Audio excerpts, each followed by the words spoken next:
He's a chutney farmer. Come and eat his clag nuts. Come and have a can smacker. Up his curry bongo, take it up the bum. Up me, prick sombrero? Yep. Prick sombrero, that really works. I'm a council grifter. Gritter. Council gritter. Come and suck me clinkers. This is another good one. Lovely. Wow, Jimmy Savile really could put together a nice song. Turn of phrase. He's a man who really knew how to do a turn of phrase. It's incredible, and he's one of the men that we'll be talking about here today on Last Podcast on the Left. My name's Marcus Parks. I am Henry Zabrowski. And I am disgusted with both of you. Very good. I'm so excited to finally... Larson with us. This is a true, old-fashioned Last Podcast on the Left subject. Yeah. It's been a minute because, again, it's relatable because who doesn't like to crack open a couple of cold ones after work? Come on, guys. Come on, you fuckers. Woo! It's about to get fucking nasty. Oh, man. My first question is, like, how illegal is this? Well, it varies from state to state, and I will answer your questions as we go along. I was more talking about us talking about it. No. This is commentary. Free speech. Free speech. No, man, this is good. Come on. Today we're talking necrophilia, ladies and gentlemen. We're getting deep into this subject. Oh, yeah, and that's another good turn of phrase. Did you go to the Necrophilia Museum in Los Angeles? Necrophilia Museum? Yeah. Liza Minnelli's house. You got him! Got him! Now, to the uneducated, oh, God, defining necrophilia seems like it would be a simple task, i.e. a necrophiliac is someone who has sex with dead bodies. But in having this frankly unenlightened opinion, you'd be oversimplifying a massively complicated and fascinating paraphilia that has no less than 10 distinct subdivisions. Don't put your record collector eyes on this. All right? This ain't about, like, what's the most hipster version of having sex with a corpse.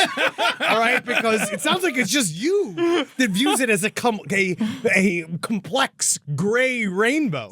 It is not just me. It is also the author of the textbook, Necrophilia, Forensic and Medico-Legal Aspects by Anil Agrawal. Also, the person who really breaks this down is the author of Grave Desire, A Cultural History of Necrophilia. That's Steve Fenbo. I was going through a couple of academic papers because I was trying to find some more, like, why? Answers like, why? How do we get here? And it's funny because there really isn't a lot of, like, sort of academic pursuit of the subject, and one, like, author wrote this thing being like, it is absolutely fascinating, and I just can't believe there's not a lot more directed study on necrophilia. And it's like, it's necrophilia. And so it's not popular. It's not super popular. It's not on the trending topics. No. We are not gonna hit the top of TikTok. Well, I don't know if they have necro talk. TikTok as in seconds to live. There must be some kind of necro talk. I'm gonna look that up. All right, while you look it up, I'm going to read you a delightful passage from Grave Desire. Okay. The necrophile becomes a mythical monster in order for society to maintain a moral status quo. Necrophilia becomes the ultimate fetish, the last paraphilia, the weather gauge for society's moral storms. It's fucking a corpse. I mean, You can't make it pretty. You can't pretty it up. no one's doing it cool. There's no Elvis of necrophilia. Like, there's nobody who's bringing it to the masses. There's no Taylor Swift bringing it from country to pop. Yeah, if you were cool, you'd fuck the living. Yeah. Yeah, that's the idea. Most cool people do. Yeah. This story, let's just say it lacks charmers. Uh-huh. Yeah. You know what I mean? There's nobody in here, even every serial killer we've covered, we've always kind of found, like, there's, like, not always, but sometimes there's, like, a relatable point. Something. We're going to get into why, like, what we're talking about here today. But these are people that make their whole nut fucking corpses. Yeah. Because a necrophile, when you say the word necrophile, it just sounds like a guy who opens up a corpse butthole and starts smelling it. And he's like, I'm getting wood seed, I'm getting tennis balls, I'm getting cedar. Well, if we must put it into a box, necrophilia in its purest form. You mean a fucking casket? No, vagina, Henry. Come on.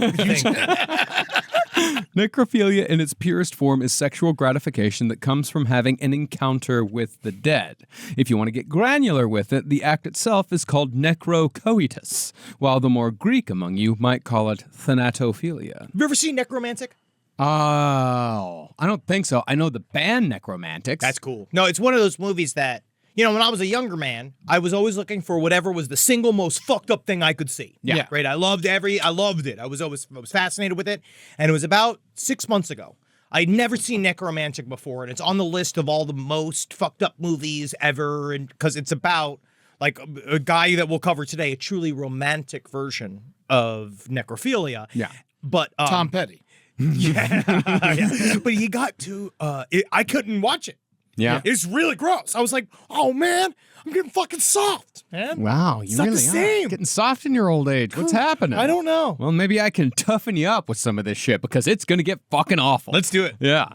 Well, often, but not always, necrophilia is coupled with other transgressive acts like sadism, murder, cannibalism, vampirism, and necrophagia. Necrophagia is different from cannibalism because necrophagia is the act of eating the flesh of the dead raw for sexual gratification. Yeah. Often, cannibalism is cooked, like it's prepared. Oh, okay. There's more often like rituals accompany cannibalism. Oh yes, yeah. Because a lot of times it's tagged on to other crimes. Exactly. This something eating raw is called Susie sashimi.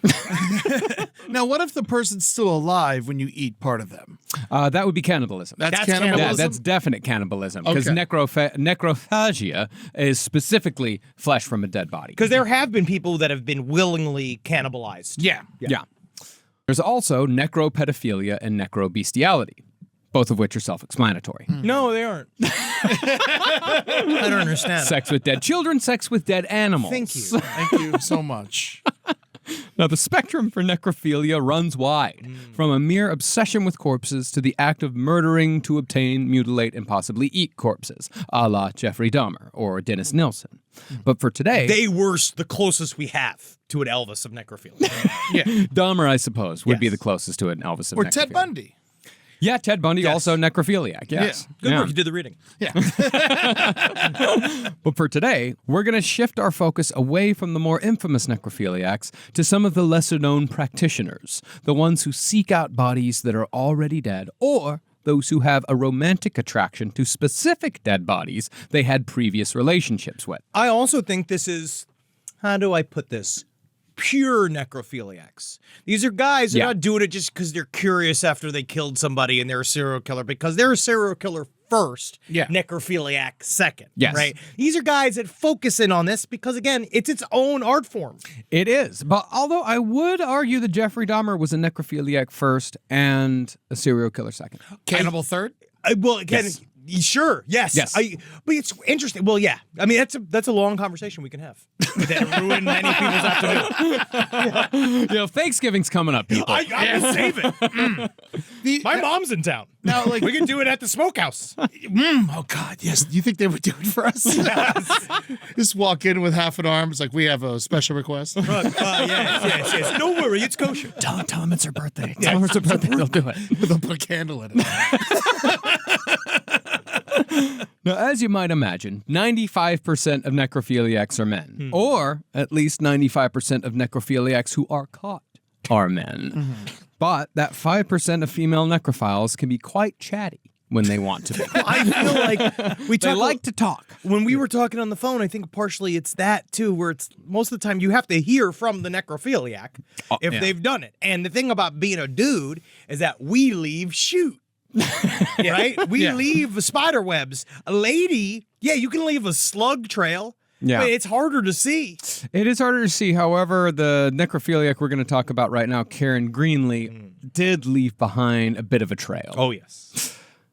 Karen Greenlee, whom we've mentioned in the past, is covered in Carla Valentine's paper Dead Inside, Female Necrophilia, UK Law, and the Penetration Paradox. Penetration Paradox is going to be my DJ set. That's my album. From Well, Karen Greenlee was a self-described morgue rat, and she claimed to have had sex with somewhere between 20 and 40 men. It's a big difference.